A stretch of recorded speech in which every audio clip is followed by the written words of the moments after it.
বন্ধুরা, আজকে একটা নতুন গল্প নিয়ে আসলাম তোমাদের মাঝে। এটা সত্য এবং বাস্তব জীবনের ঘটনা। শেষ পর্যন্ত শোনার অনুরোধ রইল। শুনলে তোমার মধু চলে আসবে। দেরি না করে চলো শুরু করা যাক।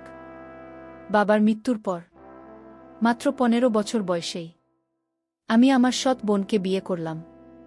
বিয়ের প্রথম রাতে যখন আমি তার কাছে বাঁশরীয় কাজ করতে গেলাম, তখন সে আমার কাছে কাকুতি মিনতি করতে লাগল। সে আমার সাথে এসব করবে না। আর এদিকে আমার জীবনে প্রথম ভাষা। এই মুহূর্তটা কি হাতছাড়া করা যায়? যদিও তার বয়স অল্প, কিন্তু আমার তো 27 বছরের স্বপ্ন। 25 বছর ধরেই বাসরঘরটাকে স্বপ্ন দেখছি। কিন্তু আমার সৎবন্ত বাসর ঘরে কি হয় তা খুব একটা বুঝত না, কারণ তার মানসিক কিছু সমস্যা ছিল। তারপর এক পর্যায়ে আমি অনেক কৌশল কাটিয়ে তাকে আমি আমার অনুকূলে আনার চেষ্টা করলাম, কিন্তু তাতেও সে কোনোভাবেই রাজি হচ্ছিল না। তারপর তার ইচ্ছার বিরুদ্ধে আমার তো যখন তার এখানে কিঞ্চিত পরিমাণে দিলাম, তখন সে একটি বিকট শব্দ করে হাউমাউ করে কেঁদে উঠল। তারপর হ্যালো বন্ধুরা, আমি রতন। আমি দীর্ঘ 10 বছর যাবৎ বিদেশে ছিলাম। আমার বাড়িতে এসে দেখি সব সম্পত্তি আমার সৎ বোনের নামে উইল করে রেখে গেছে আমার বাবা। আমি বাবার মিল অনেকবার পড়েছি, কিন্তু সেটা পড়ে আমার রক্ত টকবক করে ফুটছে। 2 দিন আগে বাবা মারা যাওয়ায় হঠাৎ করে আমাকে লন্ডন থেকে দেশে ফিরতে হয়েছে।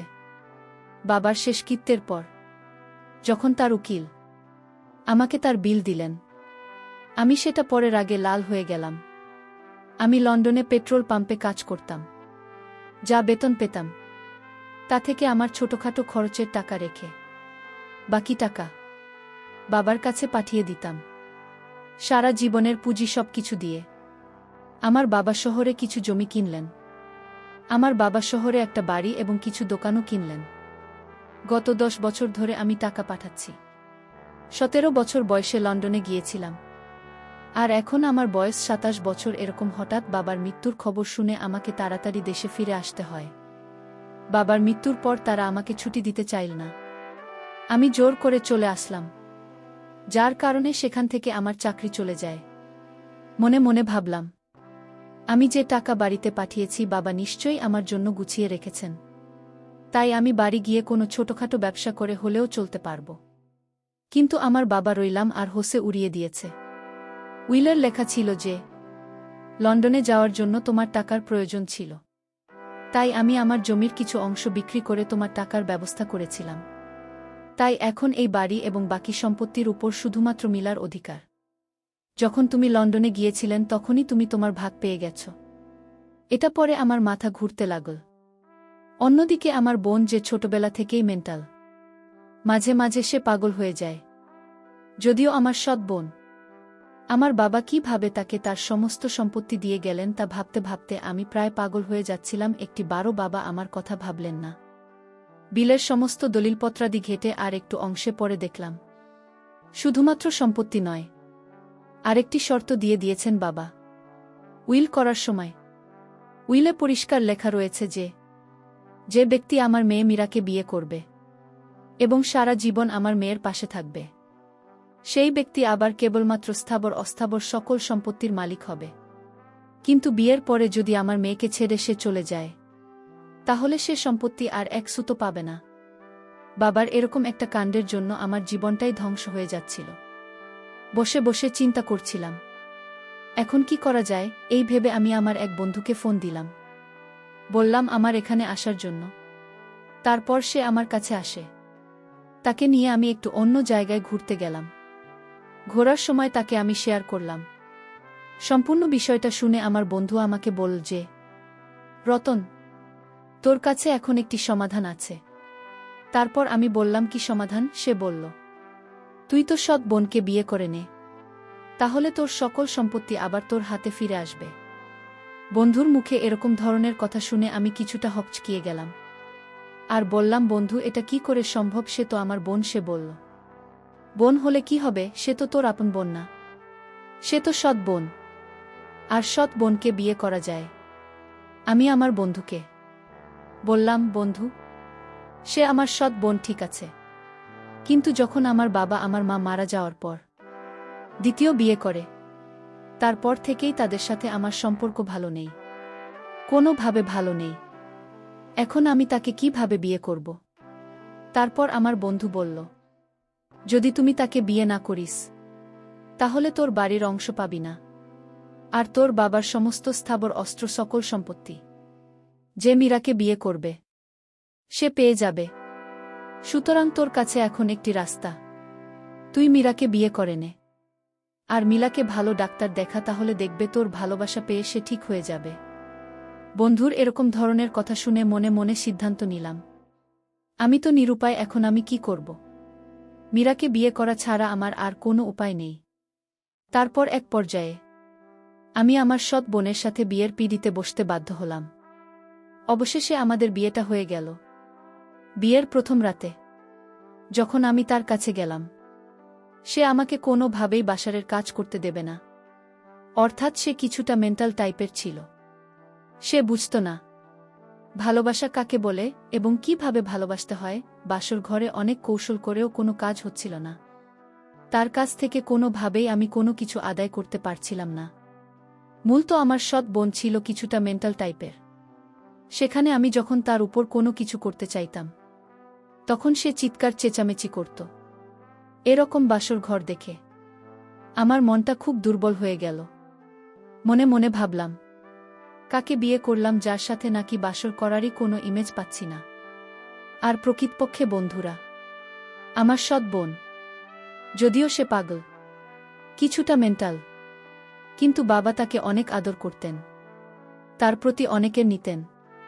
তার সৌন্দর্য, কিন্তু অনেক তার সৌন্দর্য দেখে যে কেউ পাগল হয়ে যাবে। লাল টুকটুকে শাড়ি পরে আমার সৎ বোন যখন আমার বাসর ঘরে বসে রইল, তার সৌন্দর্য দেখে আমার মাথা গরম হয়ে গেল। আস্তে আস্তে তাকে অনুকূলে আনার চেষ্টা করছি, কিন্তু কোনোভাবেই পারছি না।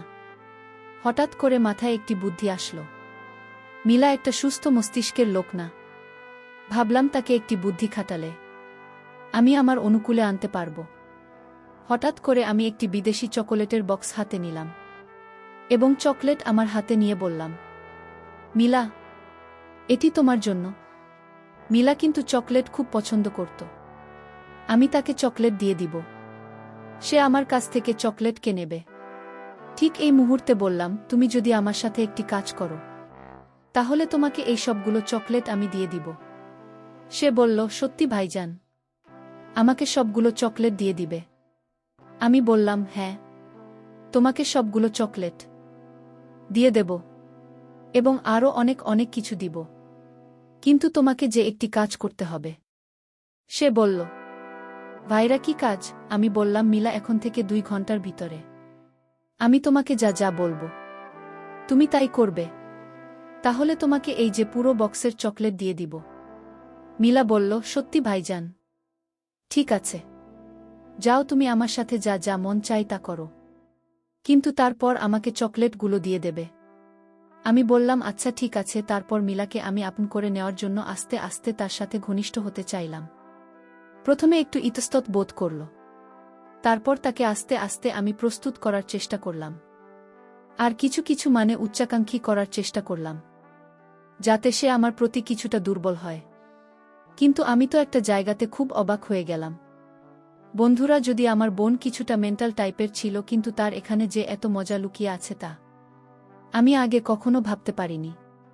যখন আমি বিভিন্ন ইশারা ইঙ্গিতে তাকে আমার পজিটিভ লাইনে আনতে শুরু করলাম, তখন সেও দেখি আস্তে আস্তে তার অবস্থান পাল্টাতে শুরু করল।